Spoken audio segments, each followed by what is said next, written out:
Interesting news out of the US overnight. Addepar, who are probably the world's largest aggregator of multi-platform data, predominantly based out of the US, announced a really significant $230 million capital raise at a $3.2 billion valuation.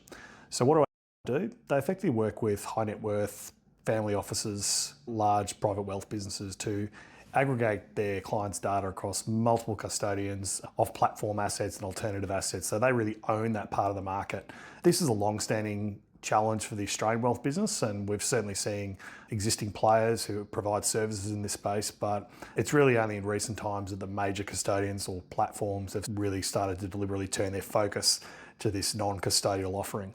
How do I make money? Really simply, they charge a percentage of assets. On average per practice is about $250,000, so that probably gives you an idea of the sort of SaaS revenue they're talking about.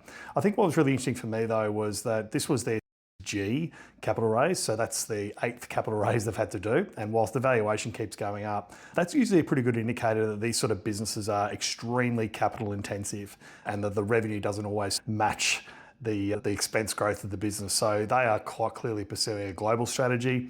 They do have some Australian exposure, we believe, but it'll be interesting to see if they decide to enter the Australian market. We've long predicted that some of these wealth tech providers will inevitably come to our market, particularly as our ultra high net worth space continues to grow. Definitely one to watch.